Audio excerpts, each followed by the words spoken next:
벌써 11월 마지막 주일입니다. 이제 아까 우리 집사님 기도하신 대로 한 달 남았는데 올 한 해를 기도 가운데 잘 마무리하시고 다가오는 새해를 은혜로 준비하시는 복된 성도들이 되시기를 주님의 이름으로 축복합니다. 오늘은 강림절인데 강림절은 사실 우리 기독교인들에게는 좀 생소할 수 있지만 2000년 기독교 역사에서는 매우 중요하게 취급되던 절기입니다. 성탄절 4주 전에서부터 이 땅에 2000년 전에 이미 오신 예수님, 그리고 장차 우리의 심판의 주인으로 다시 오실 예수님, 그리고 지금도 성령으로 우리에게 임하시는 예수님을 기다리고 준비하는 이 기간이 이 강림절입니다. 저는 이 사실을 알고 난 이후에 강림절을 매우 중요하게 여깁니다.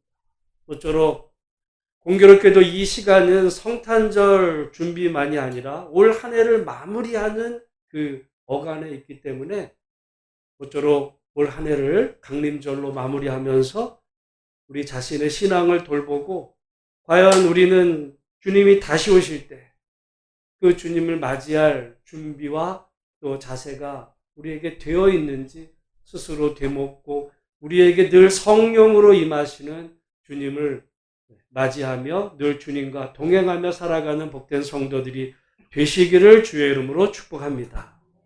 우리가 2025년도 하반기에 레위기 말씀을 우리가 살피면서 우리가 어떻게 거룩한 삶을 살아야 되는지에 대한 말씀을 살펴보자 했습니다.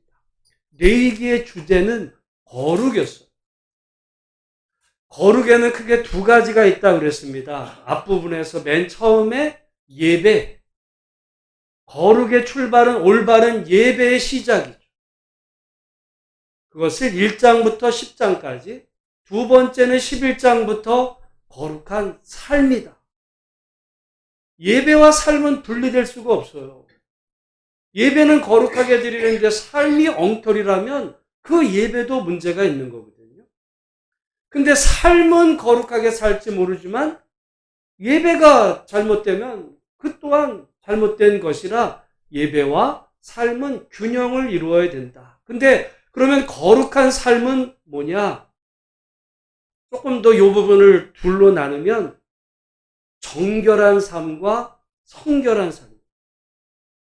우리가 사실 앞에서 어떤 짐승을 정한 동물, 부정한, 이 정함과 부정함에 대해서 나병이라든지 여러 가지 아이를 출산했을 때 이런 부분들을 다뤘어요. 이 정결법이라고 그래요. 정결법. 정함과 부정. 여러분 사실은 정함과 부정함이 거룩함과는 좀 다릅니다. 정결한 삶이 거룩한 삶은 아니에요. 정결한 삶이 거룩한 삶의 출발은 될 수 있어도 정결한 삶이 곧 거룩한 삶은 아니거든요.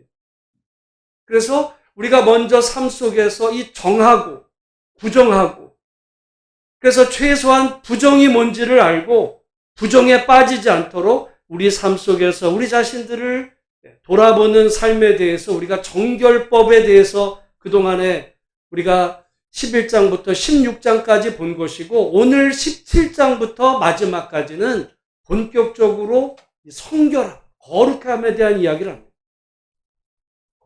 여러분, 그러니까 거룩한 삶은 올바른 예배에서 출발하며 우리가 살아가는 가운데 이것이 정한지 부정한지를 분별하는 데서 시작이 됩니다. 어떤 사람이 하나님을 믿으면서 정함과 부정함이 뭔지를 몰라요. 구분을 못합니다. 그러면서 거룩한 삶을 살 수는 없는 거예요. 최소한 우리가 신앙인이기 이전에, 거룩한 백성이기 전에 죄악에 빠지거나 부정한 삶을 살지를 말아야 돼요. 어떤 사람이 만약에 부정에 빠져 있으면서 부정한 삶을 살면서 자기가 거룩한 백성이라고 말한다는 건 그건 어불성설입니다. 우리가 세상에서도 어느 정도 가령 직업에는 귀천이 없다고 하지만 여러분 돈 버는 방식에는 정한 방식이 있고 부정한 방식이 있어요. 우리가 열심히 땀 흘려 수고하는 것이라면 가령 뭐 회사에서 청소부도 귀한 직업입니다. 근데 돈은 많이 벌지만 남의 거 사기쳐서 주가 조작해가지고 돈을 번다면 그 사람이 아무리 그 돈을 통해서 많은 부를 이루어서 세상 사람들로부터는 뭐 높임받는 부자일지 모르지만 그건 부정한 것. 그 사람이 하나님 앞에 헌금을 많이 하고 자기가 예배를 신령하게 드린다 할지 모르지만 그건 하나님에서 먼 거거든요.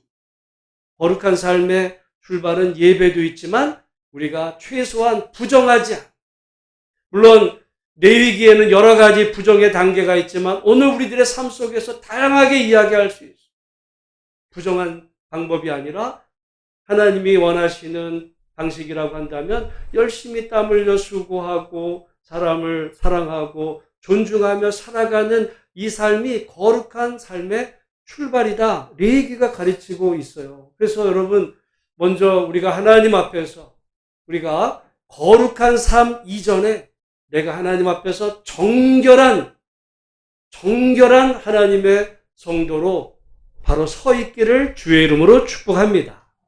우리가 올 연말 이제 어떻게 보면 이 4주간 남고 했는데 앞으로 레위기 말씀 많이 남아있지만 그 분량은 조절할 것입니다. 그 가운데서 오늘 우리 거룩을 다루는 이 레위기 17장은 거룩한 삶의 출발에 대한 이야기.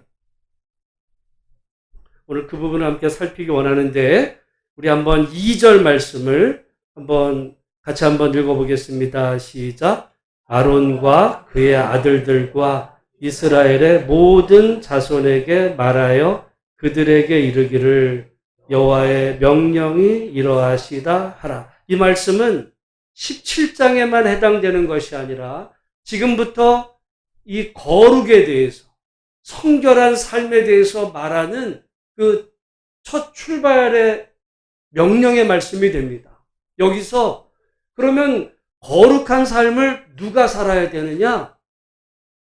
여기 뭐라 그랬어요? 아론과 그의 아들들과 이스라엘의 모든 자손에게. 아론과 그의 아들들은 뭐예요? 그건 제사장이에요. 남은 이스라엘의 모든 자손들은 제사장이 아닙니다. 오늘날로 말하면 아론과 그의 아들들은 성직자, 목회자입니다. 목회자 가정이에요. 이스라엘의 모든 백성들은 일반 성도입니다. 우리는 이렇게 생각할 수가 있어요. 아, 거룩한 삶, 그거는 목사님이 그렇게 살아야지. 아니면 최소한 목사 가정에서 사모든 목사 자식이. 그래서 여러분 어떤 가정에 참 목회자 가정의 자녀들은 이게 어떻게 보면 믿음 생활 제대로 하기가 쉽지 않을 수 있어요. 왜냐하면 자기가 목회자가 아니거든. 근데 사람들은 목회자 가정의 자녀는 목사같이 살아야 된다고 생각하는 부담감이 있습니다. 그런 면에서 저는 아이들한테 미안해요. 그래서 어떤 의미에서 보면 목회자 가정의 자녀들이 잘 되기가 이게 쉽지 않은 경우가 있어요. 근데 여기 말씀에 제사장만, 목회자만 거룩하게 살고 일반 성도는 거룩하지 않아도 된다. 그런 건 없어요. 여러분, 하나님의 심판이 임할 때 물론 목회자에게는 더 큰 책임이 있습니다. 제가 그동안에 계속 앞에서 우리가 특별히 이 속죄제를 다루면서 노블리스 오블리제를 말씀을 드렸어요. 권한이 크면 책임도 크다고 하는 것처럼 그런 부분도 있지만 거룩하게 살아야 되는 데에서는 예외가 없습니다. 여러분, 어떤 경우는 이런 경우가 있어요. 그런 말씀은 목사님이나 지키고 살아야지. 우리는 내가 목사도 아닌데 내가 왜 그렇게 살아야 돼요? 아마 그런 생각하시는 분들 많을 거예요. 제가 한 20여 년 전 미국에 갔을 때 그 교회에서 이제 말하자면 일종의 제자훈련반 그 성도들을 모았어요. 그래서 하는 가운데 거기 장로님이었어요. 그분이 어느 날 그러는, 목사님, 우리 바빠요.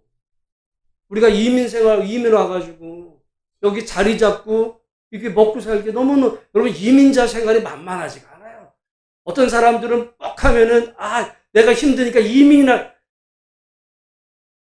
국내에도 살기 어려운데 이민 생활이 쉬워요? 좋은 자리 안 줍니다. 절대 이민자에게. 그러다 보니까 이분들이 살기가 제가 알죠. 힘들어. 그래서 여러분, 제가 그때도 성도들이 신방이라는 걸 잘 안 받아. 나는 그때만 해도 한국교회는 신방 받고 이랬는데, 제가 20여 년 전에 오늘 한국교회를 그때 봤다니까요. 성도들이 신방 원하지 않아요. 그때 너무 바빠. 가정 오픈 안 해. 그러면서 하는 말이, 우리가 일주일에 정말 주일날 예배 하나 드리기도 힘든데 무슨 성경 공부를 따로 특별히 해야, 그냥 주일날 말씀 듣고 그냥 내가 신앙생활만 유지하면 되는 거 아니냐. 그러면서 하는 말이, 우리가 열심히 수고해서 돈 벌어서 헌금해야 목사님 살해줄 거 아닙니까? 이 말을 하는 거예요. 내가 한국 가겠다 결심한 게 사실 그때였어요. 결정적으로. 근데 그 말이 사실은 미국만의 얘기냐? 저는 그렇지 않고, 오늘 우리 한국, 어떻게 보면 현대 우리 모든 성도들이 아마 말씀 공부하자 그러면은 바빠요. 힘들어. 먹고 살기도 힘들어. 믿음 생활을 지키기도, 주일 지키기도 어려운데 무슨 말씀 공부야? 여기서 한 걸음 더 나가면 말씀대로 사는 거는, 목사님이니까 세상 경험하지 않으니까 그런 말씀하지, 목사님이 직장 생활 해봐야 그렇게 살 수 있겠나? 그 얘기거든요. 근데 오늘 본문의 말씀에 보면, 그러니까 부담스러울 수 있어요. 하나님은 거룩에 대해서 목회자만 거룩하게 살고, 목회자 아닌 사람은 대충 살아도 된다고 절대 말하지 않아요. 그래서 만약에 어떤 사람이 하나님 말씀대로 살지 않은 것에 대한 책임을 물을 때 당연히 목회자의 책임이 크겠죠. 그러나 성도도 예외가 없는.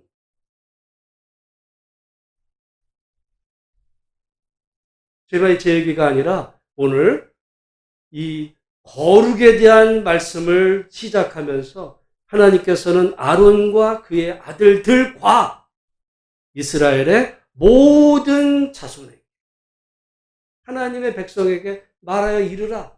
내 명령을, 하나님의 백성이라면 그가 누구든지 사실 우리 개신교 안에는 맡은 역할의 차이인 거예요.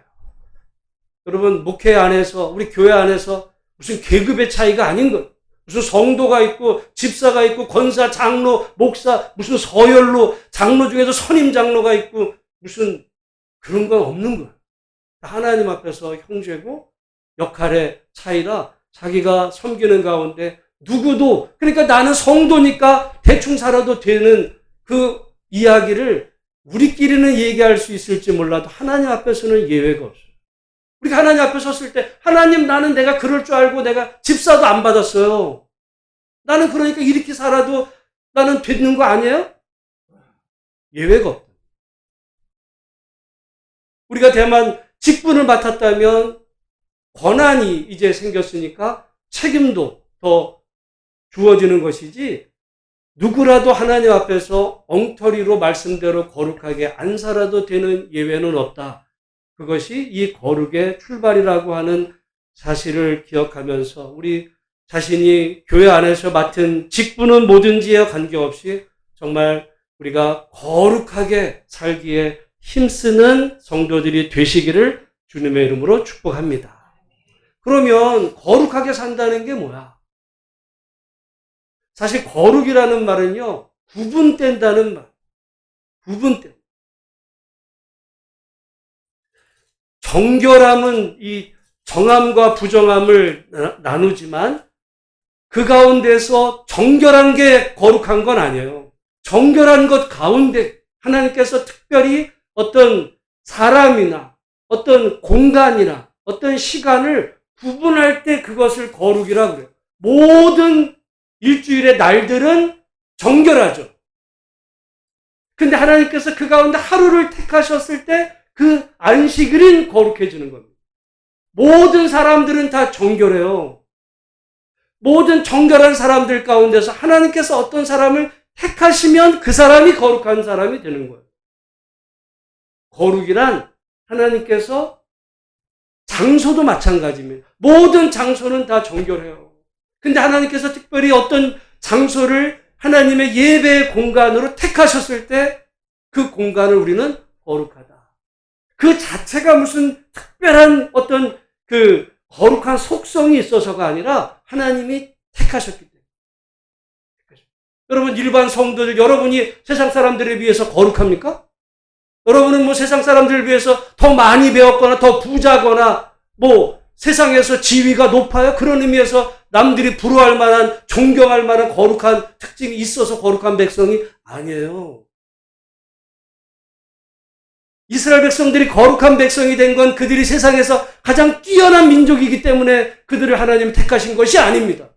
오히려 성경에 보면 가장 세상에서 천하고 가장 수가 적고 약한 백성을 하나님이 불쌍히 여기셔서 그들을 하나님의 백성으로, 택하신 백성으로 불러주시는 하나님의 은혜의 결과지. 그러니까 하나님 앞에서 내가 뭐다라고 이야기할 사람은 아무도 없어요. 우리의 하나님 앞에서는 겸손하게. 그래서 하나님이 제일 싫어하는 게 교만이거든요. 하나님, 내가 몇 대째 신앙생활 했는데, 내가 헌금을, 봉사를 얼마나 했는데. 웃기는 얘기예요. 우리 모두는 하나님 앞에서 정말 죽을 수밖에 없는 죄인을 하나님이 긍휼히 여기셔서 우리를 택하시고 불러주시고, 그래서 세상의 어떤 신분과 우리의 소유와 상관없이 거룩한 백성으로 삼아주시는 하나님의 은혜로 우리가 부르심 받았다는 사실에 감사하는 우리 모두가 되어야 될 줄로 믿습니다. 그런데 오늘 본문의 말씀에 보면 크게 여기 말씀의 이 레위기 17장은 뭐에 대한 이야기냐면 짐승을 잡을 때에 아무 데서나 함부로 잡지 말라는 거예요. 다른 말로 하면 짐승의 생명도 존중하라는 거예요. 여러분, 거룩한 삶의 모습은 짐승의 생명도 함부로 하지 말라. 그러면 사람의 생명은 어떻게 할까요? 그건 말할 것도 없어요. 사람의 생명은, 짐승의 생명도 함부로 하지 말아야 돼. 여기 말씀에 보면 그 짐승이 쭉 얘기하고 때 피까지 얘기하는데 한마디로 생명을 존중하시는 하나님. 우리 한번 따라해 보겠습니다. 하나님은 생명을 존중히 여기시는 분이시다. 심지어 짐승의 생명. 여러분, 이게 조금 더 나가면 불교가 되는 거예요. 그래서 불교는 살생을 금하잖아요. 근데 기독교는 아니야. 우리가 앞에서 정한 짐승, 부정한 걸 얘기했어. 정한 건 먹어도 된다고. 짐승을 먹을 수는 있어요. 먹을 수는 있어. 그러나 먹을 때라고 할지라도 그 짐승조차도 생명을 존중히 여겨야 된다. 함부로. 그래서 여러분, 오늘날 우리는 배고프면 불고기 사오고 이렇게 되지만 옛날에는요, 그렇게 고기를 사올 수가 없어요. 보통 보면, 이게 고대에 보면 사람들이 고기를 먹는 거는 항상 제사 드리고 난 다음에였어요. 자기들이 믿는 신께 제사를 드리고 난 다음에 그 고기를 나누는 거지, 우리처럼 내가 이번에 출출하는데 고기나 사 먹을까? 그런 시절은 없었어요. 그래서 우리가 고린도서에 보면 우상에 바쳐진 제물 얘기가 그래서 나온 겁니다.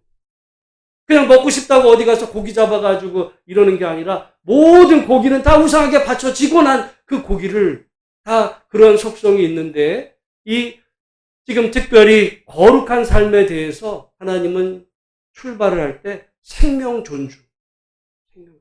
짐승의 생명도 존중해야 된다면 사람의 생명은 말할 것도 없는 거예요. 설령 그 사람이 이방인일지라도 이방인의 생명도, 그 얘기가 나오는 성경이 어디예요? 요나서야.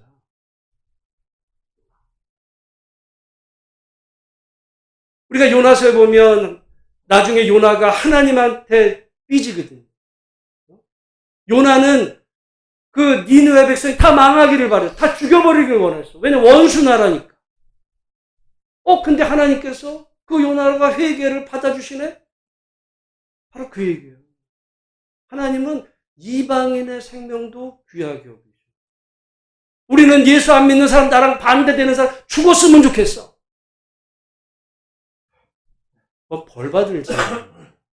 하나님의 백성이 그런 마음으로 이게 잘못된 생각을 하면요, 하나님 앞에서 믿음 생활에 이거는 지금 거룩한 삶에 첫 발을 띄는 거라니까요. 처음이야. 우리가 뭐 거룩한 삶에 대해서 별말을 다 할 수 있지만 생명을 존중하지 않는다면 믿음 생활에 첫걸음도 못 나갑니다. 그럼 우리는 다 자기의 생명, 자기와 관계된 생명은 소중하게 여기지만 자기랑 반대되는 이런 사람의 생명은 우리가 대수롭지 않게 여기는 경향이 있어요. 아닙니다. 거룩한 삶은 생명을 존중히 여기는 데서부터 출발합니다. 그래서 여러분,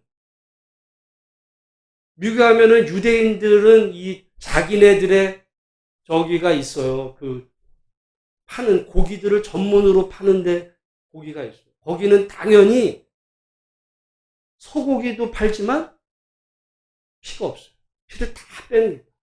오늘 말씀대로 하는 피는 생명, 그 생명의 피를 다 빼요. 그리고 또 한 가지는 짐승을 잡을 때, 지금도 도축할 때 고통 없이 한 방에 줘요. 짐승도 괜히 잘못 잡으면 막 비명에, 소들도 이게 얼마나, 여러분 소 잡는 게 그게 쉽겠어요? 근데 이 사람들은 그게 이제 유대인만 그런 게 아니라 구약 성경에 대한 나름대로 흔적을 갖고 있는 이슬람도 똑같아요. 이슬람도 짐승 잡을 때 한 방에. 그래서 짐승이 고통을 느끼지 않도록 미물일지라도 우리가 어쩔 수 없이 그걸 먹을 수도 있지만 그러나 그 짐승이 고통당하는 거는 하나님 앞에서 죄다. 이 생각을 유대인들이 갖거든요. 기독교인이 배울 바입니다.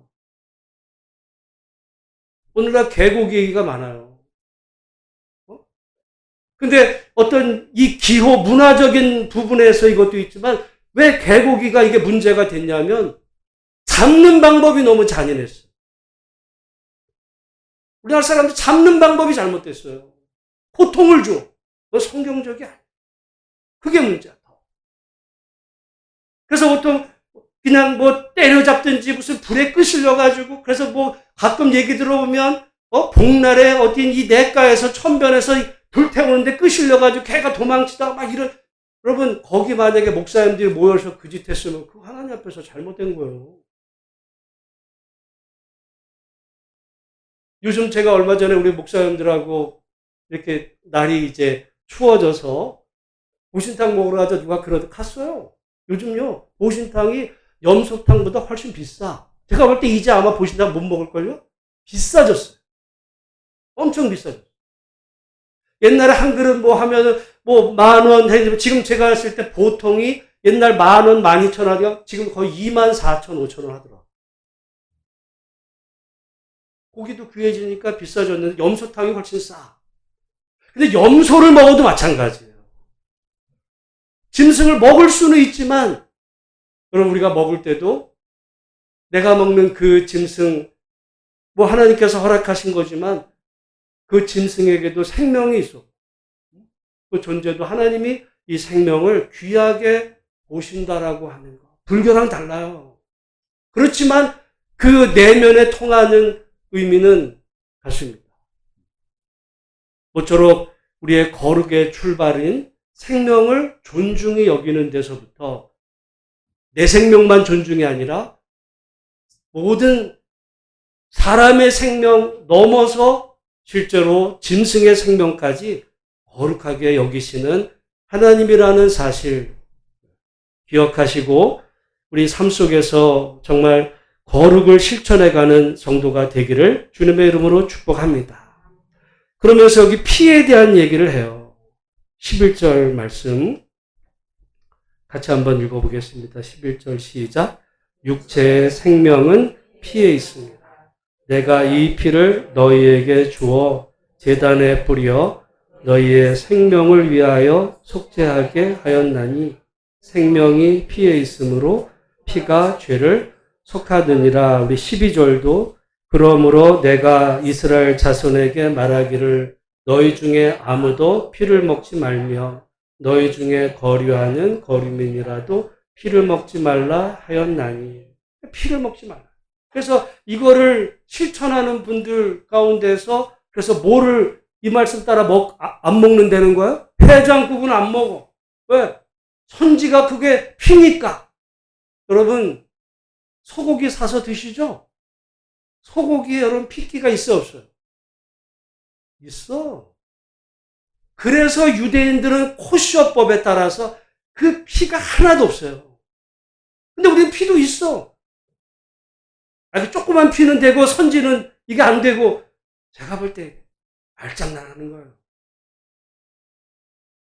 조그만 피는 조금 먹어도 되고 이 선지 덩어리 먹으면 안 되고 그 얘기가 아니에요. 우리가 생명 존중의 사상에서 이미 선지가 됐을 때는 이게 어떻게 음식이 된 거예요. 다만 선지를 먹을 때라도 생명에 대한 존중하는 마음이 있어야 되겠고, 근데 우리나라 사람 가운데 옛날에 보면 몸보신 하려고 피 빨아먹는 사람도 있었어요. 무슨 피? 뭐 노루피 같은 거 빨아먹어. 그런 걸 하지 말라는 거예요. 그런 거. 왜냐하면 그 짐승에게 고통을 주거든요. 아니면 곰 웅담 하려고 그 곰 실개에다가 이 관 뚫어가지고 옛날에 동남아시아 그 아주 우리 아마 젊은 사람들 이해 안 되지만 그 맨날 동남아시아 이 한국 사람 여행 가서 문제 일으키 그 짓이 그게 짐승을 학대하는 겁니다. 자기를 위해서 짐승을 그렇게 정말 잔혹한 일을 행하는 건 그런 거 하지 마.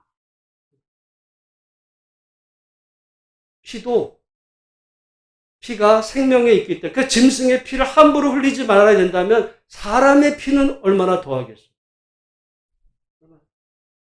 하나님이 이 생명도 존중히 여기시는데 한편으로 보면 이 피가 생명과도 관계가 있을 뿐만 아니라 이 피가 우리의 죄 구원하고도 관계가 있습니다. 다만 우리가 조심해야 되는 것은 짐승의 피가 우리를 구원하는 게 아니에요. 우리 신약 말씀에 보면 소의 피가, 황소의 피가 우리의 죄를 구원하는 게 아니라 예수 그리스도의 보혈, 주님의 보혈만이 우리의 죄를 사하시고 구원하시는 줄로 믿습니다. 다만 예수님이 이 땅에 오시기 전에 하나님께서는 구약의 제사 제도를 만드셨어요. 그래서 여러분 우리가 앞에서 배웠지만 피 없는 제사, 우리 또 어떤 사람들은 하나님은 피 없는 제사를 안 받으신대. 받으신다니까요? 피 없는 제사가 뭐였어요? 소제가 있었어. 소제도 하나님이 받으시는 제사였어요. 피 없는 제사도 받으세요. 궁극적으로 보면 하나님이 무슨 피 때문에 받는 게 아니라 피를 통해서. 왜냐하면 우리가 처음에 이 제사제도 얘기했지만 짐승의 피는 결국 내가 죽어야 될 피를 얘가 대신 죽은 거예요. 내가 죽어야 되는데 내 대신 얘가 죽은 거거든. 얘 피야.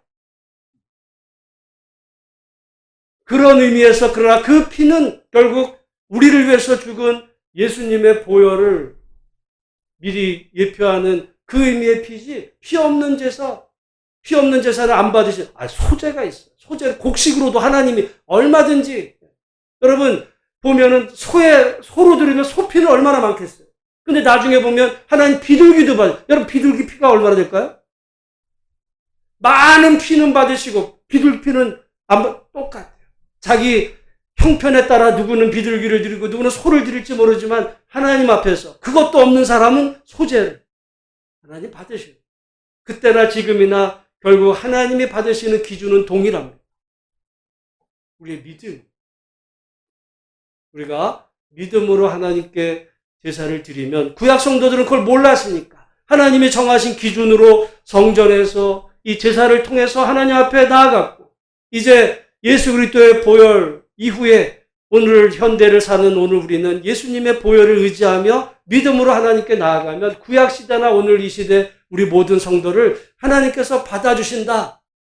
그 얘기인 거예요.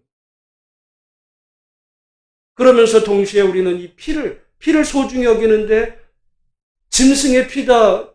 그렇게 귀하게 여기신다면 하나님은 세상의 사람들의 피는 얼마나 더 귀하게 여기시고 더구나 당신의 아들의 피라면 말할 것도 없어요. 당신의 아들의 피를 통해서 오늘 우리를 구원의 길로 여셨다면 여러분 한번 생각을 해보세요. 여러분 자식의 목숨을 바쳤는데 어떤 대상을 위해서 그 일이 세상에서 가능할 수 있니 뭐가 있겠어요?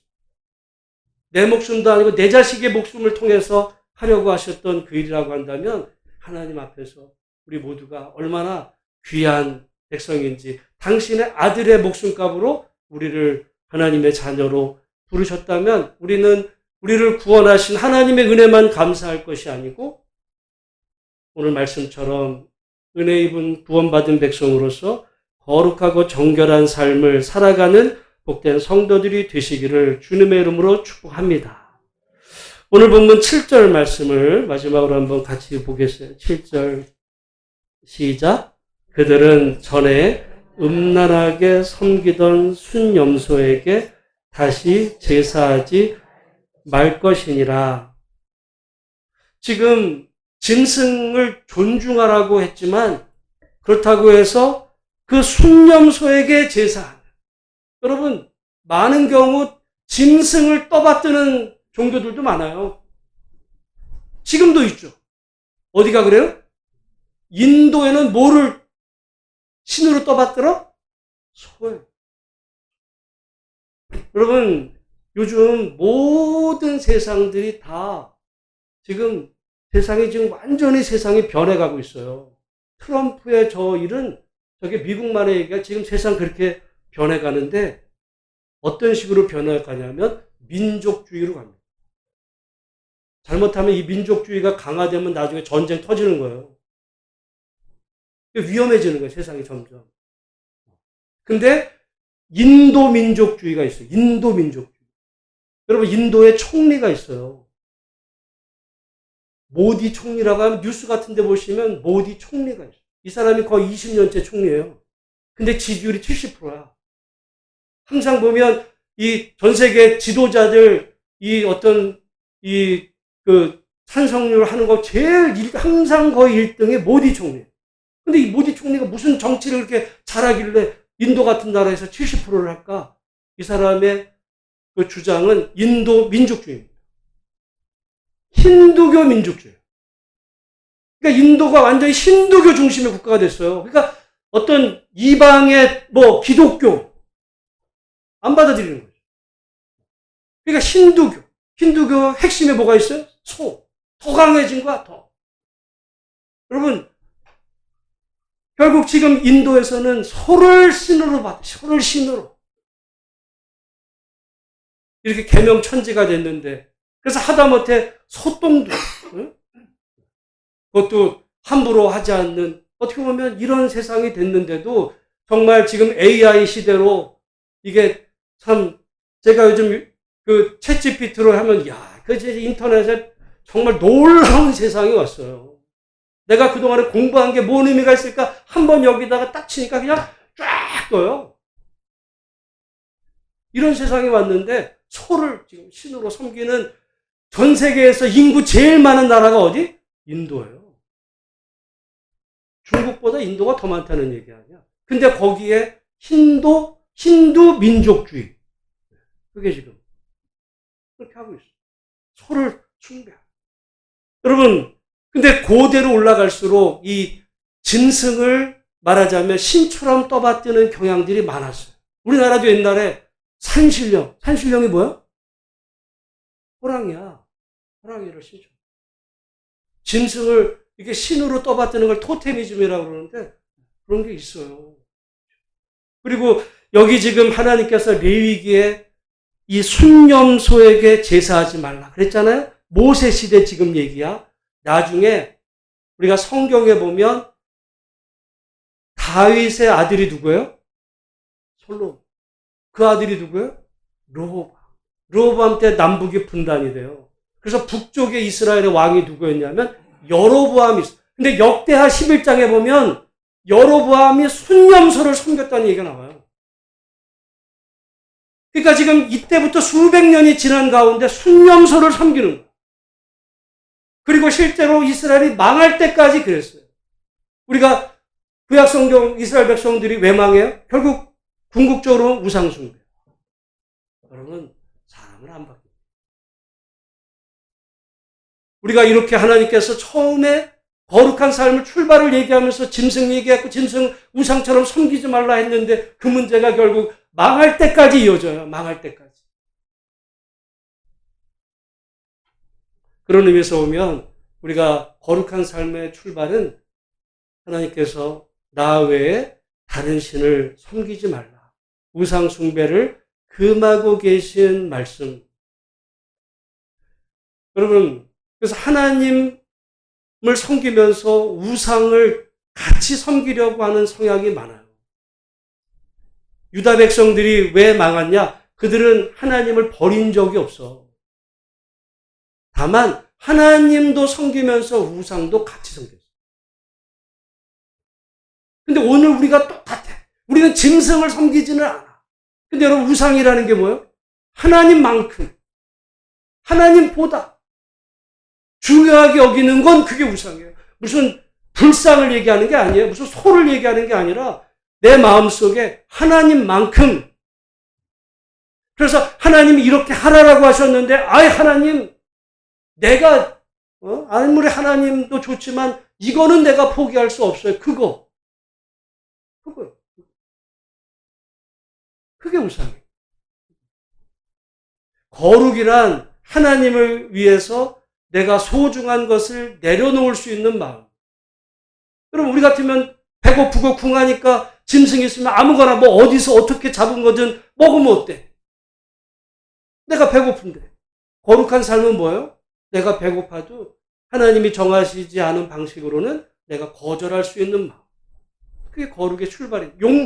근데 우상 숭배는 뭐예요? 나를 위해서라면 하나님이 막으시는 것도 내 마음대로 하는 거예요. 내가 원해. 내가 궁해. 근데 하나님이 금하셨어. 그게 뭔 상관이야? 내가 궁한데. 그게 우상 숭배. 그런 의미에서 본다면 오늘 우리는 다 형태는 달라도 우리 안에 우상 숭배의 모습이 있습니다. 왜냐하면 이스라엘 구약 성도들이 결국 처음부터 끝까지 우상 문제를 해결하지 못했다니까. 우리가 단지 보이는 게 불상이라면 우리 집에 불상 없죠. 근데 우리 마음속 가장 깊은 곳에 자기만의 우상이 있어요. 그게 비워지지 않으면 그냥 하나님은 겉돌 뿐입니다. 그게 구약 이스라엘 백성들의 결말이었거든요. 하나님은 야, 네가 우상은 좀 섬겨도 나를 섬겼으니까 내가 그쯤은 내가 용서해 줄게. 성경 그런 말씀이 없어요. 그 우상 때문에 이스라엘을 하나님이 외적에게 팔아넘겼어요. 멸망했죠. 여러분, 그런 의미에서 보면 오늘 우리 이 강림절 2000년 전에 오신 예수님, 그리고 장차 우리의 심판주로 오실 예수님, 내 안에 성령으로 임하시는 예수님, 내 안에 지금 차 있는 게 성령 하나님인가 아니면 우상이라는 내용물을 가진 욕망인가? 욕망이거든요. 우상의 또 다른 이름은 욕망이에요. 그래서 우상 숭배는 언제나 음란합니다. 왜? 내 욕망을 위해서 뭐든지 할 수 있다는 게 우상 숭배의 근본이거든요. 아무리 하나님이 금하셨어도 내 욕망 충족을 위해서는 아예 하나님 몰라요. 하나님이 몰라서 하는 얘기지. 내 욕망이 우선이. 그 음란한. 돈벌이를 위해서라면 뭐든지. 오늘 우리가 이 강림절 예수님의 오심을 어떻게 보면 준비하는 우리들의 마음속에 우리 자신들을 한번 돌아보고 내 가장 깊은 곳에 자리 잡고 있는 게 하나님을 향한 사랑인지 아니면 하나님의 사랑을 빙자한 또 다른 욕망의 꿈틀거림인지 우리 자신을 점검해 보면서 혹시라도 하나님만큼이나 내 안에 더 좋아하는, 즐겨하는, 내 마음이 그쪽으로 향하는 그런 것이 있다면 끊고 하나님 앞에서 우리 자신의 믿음을 새롭게 하는. 그래서 이런 마음의 준비를 하다가 우리 성탄절, 우리 오시는 예수님을 기쁨으로 맞고 2025년도를 잘 마무리하며 26년도를 정말 은혜로 새 출발할 수 있는 복된 성도들 우리 모두가 다 되시기를 주의 이름으로 축복합니다. 하나님 아버지,